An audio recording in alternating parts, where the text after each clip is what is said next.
श्रीमद् भागवत गीता का चौथा अध्याय प्रारंभ। चलिए। चौथा अध्याय है अर्जुन, संसार में है योग सदा प्रधान, योग नष्ट जब बोध है प्रकट तब भगवान। योग मुझे प्यारा अधिक योगी मेरे मीत, जिसको सुख दुख सम सदा तुल्य धाम। वाशी कुंती सुत योगी बनो तब होगा निस्तार, सबसे प्रिय योगी मुझे और योग से प्यार। मुक्त होत योगी सदा जिसे न फल की आशा, उस योगी के टूटते हे पांडव सभी पाश। अब चौथा अध्याय प्रारंभ है। कर्म संन्यास योग। श्री भगवानों व श्री कृष्ण भगवान जी अर्जुन से कहते हैं, हे अर्जुन, यह जो तुमको ज्ञान उपदेश किया है सो मैंने पहले सूर्य को कहा था, सो यह योग अविनाशी है। सूर्य ने अपने पुत्र मनु को कहा, फिर मनु ने इक्ष्वाकु को कहा था। यह योग परंपरा पुरातन से चला आया है, इसको राजश्री जानते हैं। इसको समझकर राज करते हुए भी परम पद को भी प्राप्त होते हैं। दोहा, आवत हर्ष न उपजाई जावत शोक न होए, ऐसी करनी जो रहे ग्रह बन योगी सोए।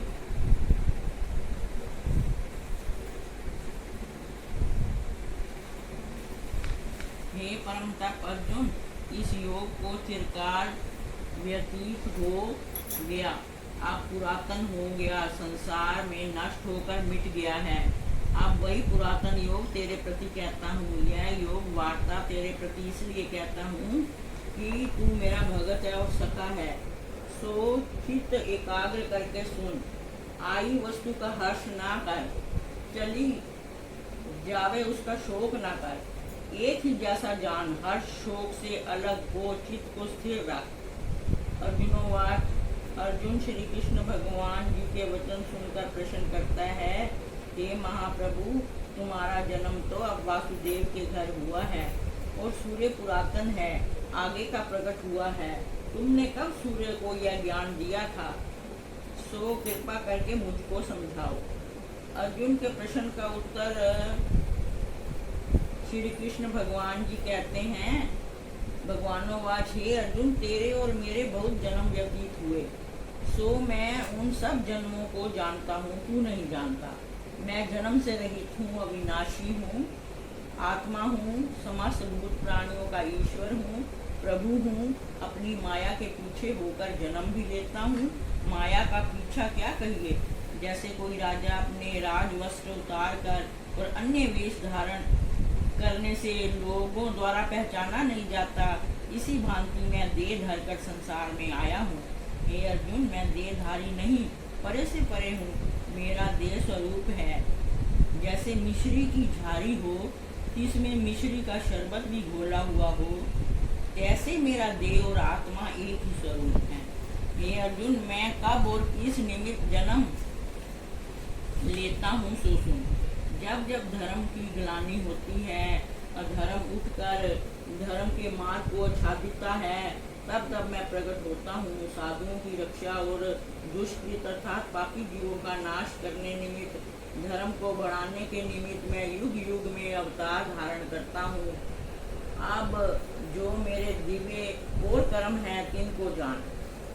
सो दिव्य क्या कहिए, जैसे और देह धारी रक्त बिंदु से उपजे हैं, जैसे मेरी देह नहीं। जैसे और जीव कर्मों के बंधन से बंधे अर्थात कर्मों के अनुसार देह पावे हैं। हे अर्जुन, मैं ऐसे जन्म नहीं लेता, मेरा जन्म स्वच्छ है, अपनी इच्छा से प्रकट होता हूँ। ऐसे मेरे जन्म दिव्य ज्योति रूप हैं और मेरे कर्म भी ऐसे दिव्य हैं। जो मैं करता हूँ सो किसी से करे नहीं जाते, जो मन की चितवना से भी किए जाएं, उनका दृष्टांत सुन। प्रहलाद भगत की रक्षा हेतु नरसिंह रूप होकर स्तंभ से निकलकर प्रकट हुआ, तो किसी ने जाना भी नहीं। हिरण्यकश्यप की छाती वज्र से भी कठोर थी, सो कोमल घास की नाई नखों से भी दीन करके फाड़ डाली। और गोकुल के भक्तों की रक्षा निमित्त 7 दिन गोवर्धन पर्वत एक हाथ की नन्ही उंगली पर धारण किया।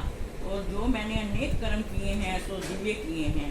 जो मनुष्य मेरे यह दिव्य जन्म और कर्म जाने, हे अर्जुन, जो मनुष्य देह का त्याग कर मेरे परमानंद अविनाशी पद में जा प्राप्त होता है, फिर जन्म मरण के बंधन में नहीं आता।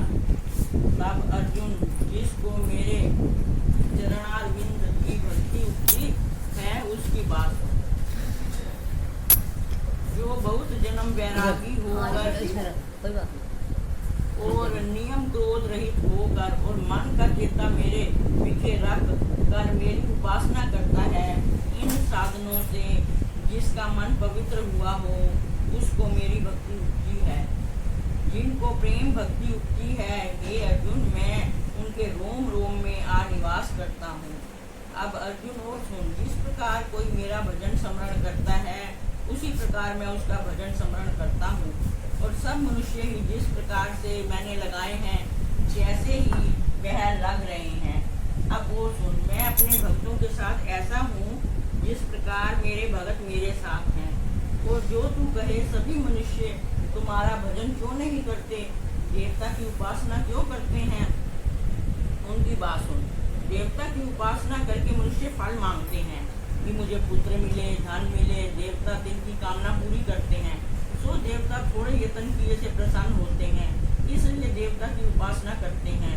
और मेरे में तो उस पुरुष की श्रद्धा लगती है कि जिसके नेत्र ज्ञान रूप देवी से खुले हुए हैं, जिसको सब कुछ देह प्रपंच झूठा ही दृष्टि आता है, और मेरे को ही सर्वव्यापक सत्य रूप जाने, जिसकी श्रद्धा मेरी उपासना में लगी है।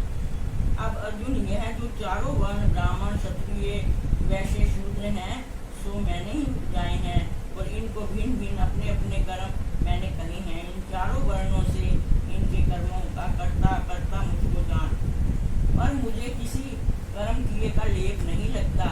तेरा कर्म युद्ध करना है, तू इसे कर, मेरी तरह तू भी निर्लेप रहेगा। मुक्ति की वांछा करने वाले सब मेरी आज्ञा मानकर कर्म करते हुए चलो, सत्कर्मों की भावना करते सदा सजीव, कर्म पंथ कर्म हुए मुक्ति प्राप्त की। यह बात तुझको कहूँ, युद्ध तुम्हारा धर्म, पंडित भेद न पावई, क्या अकर्म क्या अधर्म, सुरते सुरत न कर सके औरों की क्या बात, सोई कर्म तुझको कहूँ, मान ले बेतात। जिन जाने से दुख हरे बंधन होए खलास, गूढ़ कथा तुझको कहूँ, तुम सुनो ब्रह्म के दास। ये अर्जुन, एक तो कर्म है, एक भी कर्म है, एक अकर्म है, उनकी बात सुन। जिस भांति शास्त्र की आज्ञा है उस भांति स्नान आदि से लेकर कर्म करने को कर्म कहते हैं, और जो भूल से पाप कर्म करें उनको भी कर्म कहते हैं, और जो आलस्य ज्ञान से स्नान आदि सब कर्मों का त्याग कर देता है सो अकर्म हो गए हैं। जो पुरुष इन तीन ही कर्मों को समझकर क्यों शास्त्र की आज्ञा है क्यों करे, बुद्धिमान पुरुष श्रेष्ठ सत्कर्मी कहावे है। यह तो कर्म करने की बात रही। अब और जो कोई मनुष्य ऐसा है जिसको मेरी महिमा के जानने का ज्ञान उपजा है, उस ज्ञान से उसको किसी कर्म का आरंभ नहीं उपजता, काम क्रोध से रहित हुआ है। ज्ञान अग्नि से जिसके सब कर्म जल गए हैं, ऐसा जो होवे जिसको विवेकी पुरुष पंडित कहते हैं। फिर कैसे है वह ज्ञानी पंडित जिसने सब ही कर्म त्यागे हैं और कर्मों के फल भी त्यागे हैं। सो पुरुष ज्ञान रूप अमृत पान कर तृप्त रहता है। ऐसा जो प्राणी होवे उस पुरुष को किसी कर्म किए का लेप नहीं, निर्लेप है, किसी कर्म का बंधन नहीं, निर्बंध है। फिर कैसा जो एक परमेश्वर बिना किसी को मानता नहीं, किसी की आशा नहीं करता, निराशा है। संसार की वासना जिसने रोक रखी है, जिसने चित्त और आत्मा को एकाग्र कर लिया, जिसे किसी और वस्तु की याचना नहीं, जो सदा ही एकांत और अकल्प रूप है, शरीर मात्र जिसका रहा है, शरीर की रक्षा के निमित्त जो कर्म करे हैं सो उनको इन कर्मों का कुछ पाप नहीं। फिर कैसा है जो ईश्वर इच्छा से भोजन साधन प्राप्त होवे, उसी पर संतुष्ट रहे, शील भूषण हर्ष शोक रहित है, और किसी से जिसको द्वेष नहीं, और भली बुरी वस्तु पाने पर एक जैसा है, ऐसा जो है सो निर्बंध है। फिर कैसा है दूसरे का जिसको संग नहीं, ऐसा जो प्राणी है सो मुक्त रूप है, और जिसका चित्त मेरी महिमा के ज्ञान में सदा निश्चल है। जितने कर्म थे वह सभी ज्ञान के समुद्र में डूब गए हैं, और जिसको सर्वज्ञ ब्रह्म